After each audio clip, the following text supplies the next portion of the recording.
Good morning everybody. Myself Afroz Hawari, Faculty Business Studies, Global Business College. Today I am going to teach you principles of insurance under the unit risk management and insurance. It may be useful for both the grade 11 and 12 as well. So let's start. Principle of insurance मा पहिलो principle of cooperative. In fact हामीले insurance को अवधारणा अनुसार cooperative concept अनुसार बीमालाई एउटा सहकारिता वा सहयोगै भनेर बुझ्छौं र त्यही कुरालाई बीमाले पछ्याउँदछ. It means insurance can be effective when we follow the principle of cooperative. And what is that? Principle of कोअपरेटिभले बीमा सहकारिताको आधारमा चल्ने गर्दछ भनेर भन्छ.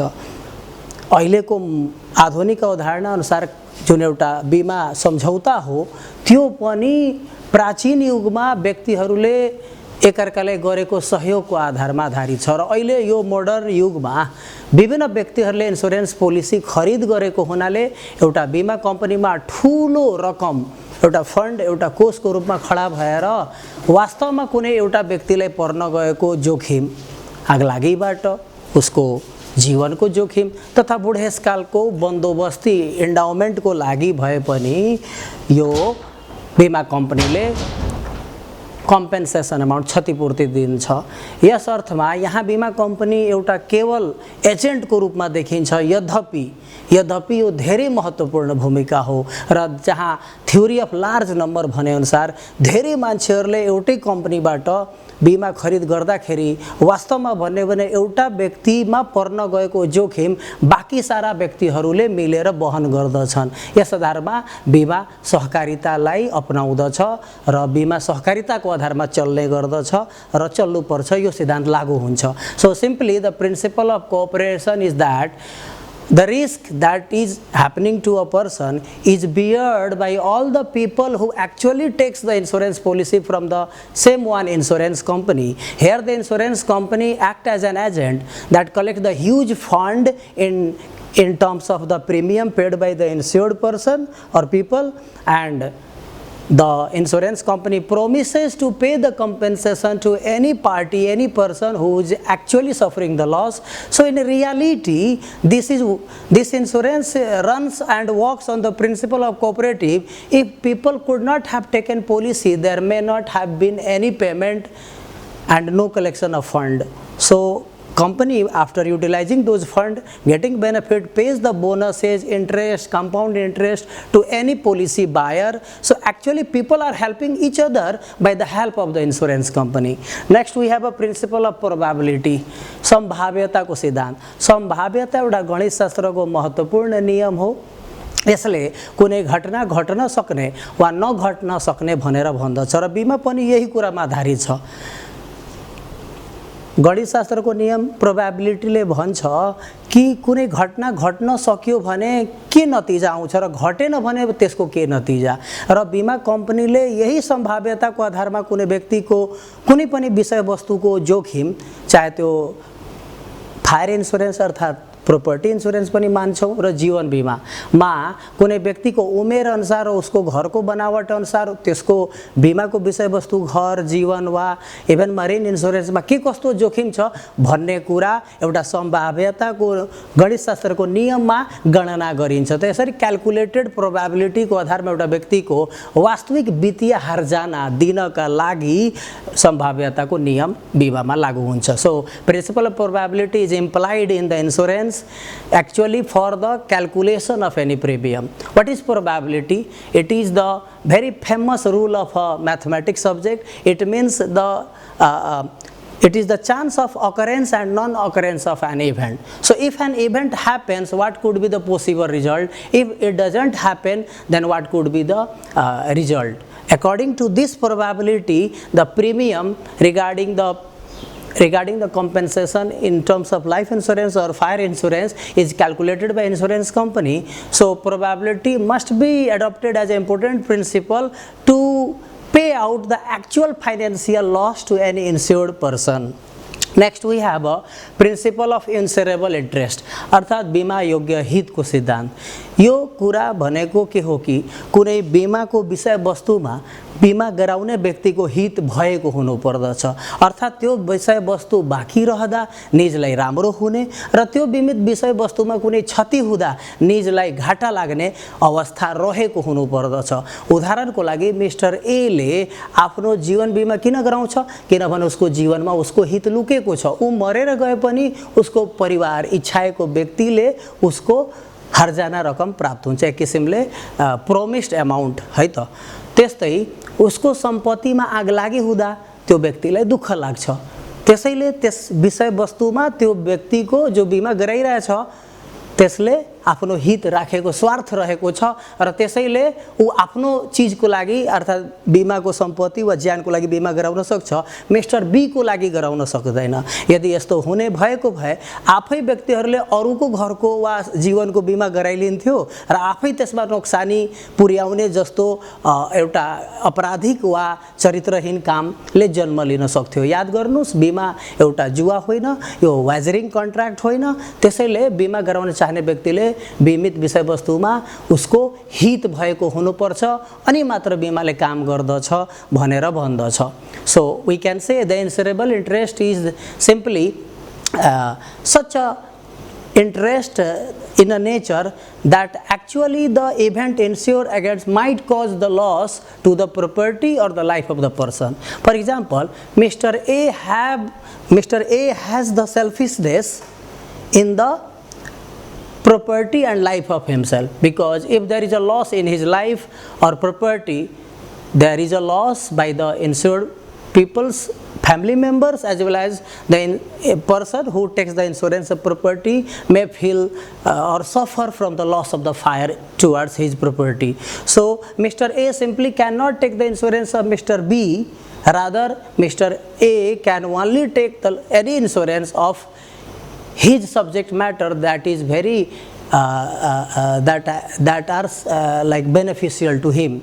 Next is the principle of utmost good faith, अर्थात् परम सद्विश्वासको सिद्धान्त। साधारण विश्वास मात्रै होइन, हल्का फुल्का जानकारी होइन, गहिरो सद्विश्वास भएको हुनुपर्छ। को? बीमित व्यक्ति, इन्स्योर्ड पर्सन, जो कि एउटा प्रस्तावक प्रोपोजर हुन्छ, र बीमा कम्पनी जसलाई हामीले बीमक अर्थात् इन्स्योरर भनेर बुझ्छौँ। यो दुईटै पक्ष बीच आपसी गोप्यता रहनु हुँदैन, एकलाई अर्कालाई ढाँट्नु या लुकाउनु छिपाउनु भन्ने कुरा हुनु हुँदैन। सारा मूलभूत जानकारीहरू, अल द मेटेरियल फ्याक्ट्स एउटा बीमित व्यक्तिले आफ्नो जीवनको, आफ्नो सम्पत्तिको उसलाई सबैभन्दा राम्रो थाहा हुन्छ। त्यसैले निवेदन फारम भर्ने बेलामा उसले सही कुराहरू खोलेर खुलस्त पार्नुपर्छ। यहाँसम्म कि उसलाई हस्ताक्षर गर्दै उद्घोषण गर्नुपर्छ कि कानुन बमोजिम म सहुला बुझाउला भनेर।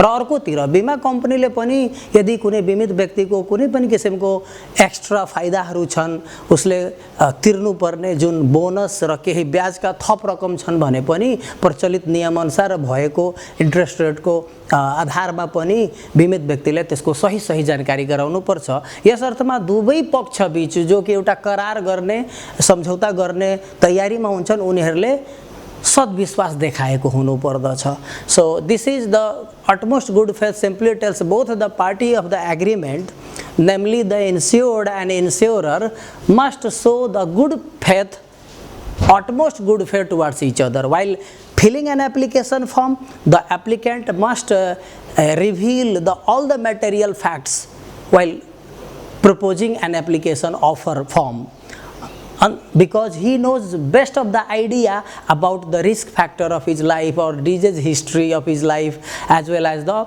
property, its structure and the nearby house location, because he has to make a signature with an announcement that I will be liable if any discrepancies against the form information is there. So on the other hand, the company must also tell the insured person about the various benefits or the bonuses a person who is insured may get in future date. So if both the parties meet by the mind, this is possible, and this meeting of mind can be generally done through the utmost good faith and behavior towards each other. Next we have a principle of indemnity, अर्थात क्षतिपूर्तिको सिद्धान्त। बीमा वास्तवमा क्षतिपूर्तिको सिद्धान्त हो, एउटा यस्तो सुरक्षा कवच हो जुन कुनै वास्तविक हानि नोक्सानी भयो भने त्यसको क्षतिपूर्ति गर्न खोज्दछ। यद्यपि जीवन बिमामा यो कुरा लागू हुँदैन, किनभने जीवन बिमामा कसैको बाबा आमा वा दाइलाई जति पनि रुपैयाँ तिरेर ल्याउन वापस सकिँदैन। It means human life has no value, it is priceless, it can not be retrieved. हामी गइसकेको व्यक्तिलाई वापस ल्याउन सक्दैनौँ, तर एउटा परिवारमा हुन सक्ने आर्थिक हानि नोक्सानीको मात्रै एउटा जोहो गर्छौँ, एउटा बन्दोबस्त गर्छौँ। यद्यपि जीवन बिमामा यो सिद्धान्त लागू हुँदैन, किनभने जीवन बिमा वास्तविक रूपले क्षतिपूर्ति गर्नै सक्दैन। त अब आउँछ कुरा कुन बिमामा यो लागू हुन्छ त? एउटा अग्नि बिमामा र अर्को चाहिँ मेरिन इन्स्योरेन्स अर्थात् सामुद्रिक बिमामा। वास्तवमा यसले भन्दछ कि बिमा गराउने व्यक्तिले वास्तविक क्षतिभन्दा 1 रुपैयाँ पनि बढी हासिल हुँदैन। यदि भयो भने त्यहाँ बिमाको सिद्धान्त लागू भएन। यस अनुसार बिमा एउटा जुवा, एउटा तास जस्तो कुरा हुन सक्छ, ग्याम्बल हुन सक्छ, जबकि बिमा त्यस्तो होइन। बिमा एकदम यो एउटा सहकारिता हो, यो सहयोग हो। So by the principle of indemnity we understand compensation. However life insurance is not this principle of compensation or indemnity is not applied in the life insurance, because a person's life can never be retrieved by the payment of something.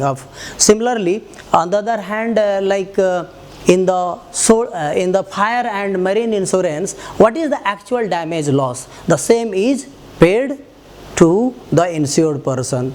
Next is principle of subrogation, अर्थात् स्थान ग्रहण। सबरोगेसन भनेकै एउटा पक्षले अर्को पक्षको ठाउँ लिनुलाई जनाउँदछ। यसको मतलब यो हो कि यो एउटा क्षतिपूर्तिको सहयोगी सिद्धान्त हो, त्यसैले यसलाई को प्रिन्सिपल अफ इन्स्योरेन्स, को प्रिन्सिपल अफ इन्डेमनिटी पनि भनिन्छ। एकचोटि वित्तीय हर्जाना बिमा कम्पनीले कुनै बिमित व्यक्तिलाई दिइसकेपछि बिमित व्यक्तिले आफ्नो नोक्सानीको भरपाई अन्य कुनै पक्षसँग फेरि दुईचोटि माग्न सक्दैन। इन्स्योरेन्स कम्पनीले बिमित व्यक्तिको ठाउँ लिने गर्दछ, त्यसैलाई नै स्थान ग्रहण भन्दछौँ। जस्तो कि उदाहरणबाट हामी क्लियर हुन सक्छौँ, मिस्टर ए को सम्पत्ति मोटरसाइकल वा अन्य कुनै सम्पत्तिमा मिस्टर बीले दुर्घटना गरेर आफ्नो गल्तीबाट उसको केही रकम, लगभग मानौँ न 1 लाख रुपियाँको जति क्षति गर्छ भने आफ्नो मोटरसाइकलको थर्ड पार्टी इन्स्योरेन्स वा अन्य किसिमले पनि बिमा गराएको कारणले मिस्टर ए ले कम्पनीबाट 1 लाख रुपियाँ पाइसकेपछि फेरि पनि मिस्टर बीबाट मेरो 1 लाख देऊ भनेर उसलाई हामी बाध्य पार्न सक्दैनौँ। यदि यस्तो गर्छौँ भने एक्चुअली उसले 2 लाख प्राप्त हुन्छ, जुन 1 लाख उसको नाफा भइहाल्छ। तर बिमामा यो कुरा लागू हुँदैन। बिमा कम्पनीले मिस्टर ए को ठाउँ सबरोगेसन अनुसार नियम अनुसार लिन्छ, मिस्टर बीलाई उजुरी हालेर जिल्लामा वा ट्राफिक नियम अनुसार मिस्टर बीबाट क्षतिपूर्ति पाउने अधिकार बिमा कम्पनीमा ट्रान्सफर हुन्छ। यसरी बिमा कम्पनीले बिमित व्यक्ति मिस्टर ए को ठाउँ लिने कुरालाई नै सबरोगेसन वा स्थान ग्रहण भन्दछौँ। So the principle of subrogation tells that after the payment of the damage to the property of the insured, the insurance company takes place of the insured person. Now the insurance person, for example Mr. A, cannot get the extra payment from the Mr. B because he has already been paid. So he cannot make the profit because insurance is not the gamble that gives you the profit. Rather it is actually the payment of the actual damage loss. Next we have a principle of contribution, योगदान को सिद्धान्त। यो पनि क्षतिपूर्तिकै एउटा सह सिद्धान्त हो, सहयोगी सिद्धान्त हो, जसले क्षतिपूर्ति भन्दा बढी रकम दिनु हुँदैन भनेर भन्दछ। अर्थात् यो सिद्धान्त अनुसार जीवन बिमामा पनि, किनभने क्षतिपूर्तिको सिद्धान्त लागू हुँदैन, यो सिद्धान्तहरू पनि लागू हुँदैन। एउटा व्यक्तिले आफ्नो जीवनको बिमा जतिवटा कम्पनीबाट किन नगरेको होस्, उसले सारा कम्पनीबाट त्यही बिमित रकम नै प्राप्त गर्दछ। तर लाइक प्रोपर्टी और मैरिन इन्स्योरेन्समा एउटा व्यक्तिले आफ्नो सम्पत्तिको जति 2 वा 2 भन्दा बढी जति बिमा गराए पनि सारा कम्पनीहरूबाट समानुपातिक रूपले योगदानको आधारमा चाहिँ उसले भुक्तानी पाउँदछ, जुन वास्तविक क्षति बराबर सरह हुन्छ। यसलाई हामीले म्याथमेटिकल उदाहरण लिन सक्छौँ। मानौ कि कुनै व्यक्तिले यहाँ कुनै व्यक्तिले हामीलाई यो हेर्न सक्छौँ पार्सियल ड्यामेज भनेर मैले उदाहरण दिएछु। एउटा रिलायन्स कम्पनीबाट अर्को नेपाल लाइफ कम्पनीबाट उसले कुनै सम्पत्ति 5 लाख पर्ने भए उसले चाहिँ 3 लाख 4 लाख अन्डर इन्सुरेन्स गराउनुपर्छ, किनभने आगलागी भएमा नै 5 लाख पुरा अग्निकाण्डमा स्वाहा हुँदैन। यसमा केही न केही आंशिक रकम जसलाई हामीले स्क्रैप भ्यालु या कबाड भन्छौँ त्यो बच्दछ र त्यसैले अन्डर इन्सुरेन्स गरिन्छ र वास्तविक आगलागीपछि थाहा हुन्छ कि कति नोक्सानी हुन गयो। त हामीले मानौँ कि उसले रिलायन्स कम्पनीबाट आफ्नो 5 लाख पर्ने सम्पत्तिको 3 लाख र नेपाल लाइफबाट आफ्नो 5 लाख पर्ने सम्पत्तिको 4 लाखको गरेको थियो, किनभने कमैको गर्नु पर्दछ र पाउँछ पनि। अनि धेरै बढी प्रपर्टीको लागि अन्य थप बिमा 2 वा 2 भन्दा बढीबाट लिनु उसको पर्सनल डिसिजन हो कि कुनै कम्पनीबाट ढिलो पेमेन्ट पाउँदाखेरि अर्कोतिरबाट थोरै थोरै रकम, अब एकैबाट 50 लाख पाउन त अलिक गाह्रो नै हुन सक्छ। त्यस आधारमा पनि बिजनेसम्यानहरूले वा कुनै घराइसी व्यक्तिले पनि 2 वा 2 भन्दा बढी ठाउँमा लिन सक्छ। यस आधारमा उसले 2,80,000 उसको वास्तविक आगलागीबाट नोक्सानीको सम्पत्तिको रकम रहेको छ भने एउटा दरयोग्य अनुपात जसलाई हामीले रेटेबल प्रोपोर्सन भन्छौँ या प्रोपोर्सनेट रेट समानुपातिक दरले मात्रै उसले भुक्तानी पाउँदछ योगदानको आधारमा दुवै कम्पनीबाट। यसरी हिसाब गर्दाखेरि 7 लाख को चाहिँ टोटल उसले इन्सुरेन्स गर्यो, 3 लाख एक ठाउँबाट 4 लाख अर्को ठाउँबाट र वास्तवमा सम्पत्ति उसको 5 लाख हो, जसमा 2,80,000 उसको के अरे आंशिक क्षति भएको छ भने उसले 7 लाखको 3 लाख भाग रिलायन्स कम्पनीबाट र 7 लाखको 4 लाख भाग जुन हाम्रो रेटेबल प्रोपोर्सन वा प्रोपोर्सनेट रेट हो त्यस आधारमा हामीले 2,80,000 को निकाल्दाखेरि या 7 चौको 28 गरेर 4 तिहाई 12 1,20,000 र अर्को चाहिँ 7 चौक तपाईको 7 चौको 28 4 चौका 16 1,60,000 यो टोटल गरिदिने हो भने रिलायन्सबाट 1,20,000 नेपाल लाइफ इन्सुरेन्सबाट 1,60,000 गरेर वास्तवमा 2,80,000 को क्षति बराबर रकम नै एउटा व्यक्तिले प्राप्त गर्दछ। या अल्टरनेटिभली हामी लिन सक्छौँ कि ट्रिपल इन्सुरेन्स कसैले गरेको छ, एबीसी कम्पनीबाट तपाईको 1 लाख को आफ्नो सम्पत्ति 5 लाख पर्ने भए उसले 1 लाख को एबीसीबाट 2 लाख को XYZ बाट र 3 लाख को PQR बाट भनेर यदि बिमा गराएको छ ट्रिपल इन्सुरेन्स भने वास्तविक क्षति रुपियाँ 1,80,000 कै यदि नोक्सानी भयो भने 6 लाख को टोटल इन्सुरेन्स उसले गर्यो, 1 लाख को 2 लाख को 3 लाख को गरेर 1 + 2 + 3 एभरेज को रुल अनुसार हामीले 6 लाखमा 1 लाख भाग एबीसी कम्पनीबाट उसले 30,000 चाहिँ प्राप्त गर्दछ, XYZ बाट उसले 60,000 प्राप्त गर्दछ र PQR भन्ने कुनै कम्पनीबाट इन्सुरेन्स कम्पनीबाट उसले किनभने 6 लाख को 3 लाख 50% गरेको हुनाले तपाईको 3 तिहाई 90,000 प्राप्त गर्छ। यसरी 30,000 + 60,000 + 90,000 गरेर हामीले वास्तविक क्षति योगदानको आधारमा 1,80,000 नै टोटल प्राप्त गर्छौँ। यसरी धेरै धेरै रकम वास्तविक क्षति भन्दा 1,80,000 भन्दा पनि बढी हामीले पेमेन्ट पाउन सक्दैनौँ। So principle of contribution simply tells that this is the principle of indemnity, co-principle of indemnity, where a person taking the insurance of his property from 2 or more than 2 insurance company, then there is a payment of the actual damage in a proportionate way or known as rateable proportion is contribution principle. For example, as we discussed earlier, there was a double insurance where the partial damage 2,80,000. A person having the net worth of a property 5 lakh gets the under insurance from Reliance company of 3 lakh insurance amount up to 3 lakhs loss and 4 lakh insurance amount from the Nepal Life Insurance. Then actually in contribution out of 7 lakh 3/7 rateable proportion of 2,80,000 1,20,000 and 4/7 average rate from the Nepal Life out of 2,80,000 there is a 1,60,000 calculation. So in total we get 2,80,000 in total. The same partial damage amount in a contributed way is the known as the principle of contribution. We have a next proximate cause अर्थात निकटतम कारण को सिद्धांत। यसले भन्छ कि बीमाको सम्झौताभित्र पर्ने गरी कुनै घटना घटेको हुनुपर्छ र त्यो घटना घटेर नोक्सानी भयो भने बीमा कम्पनीले भुक्तानी दिन्छ। तर नजिकको कारण नभएर कुनै घटना बीमामा समावेश गरिएको शर्तको धेरै टाढाको कारणले हुन्छ भने त्यसमा बीमा कम्पनी तिर्न बाध्य हुँदैन।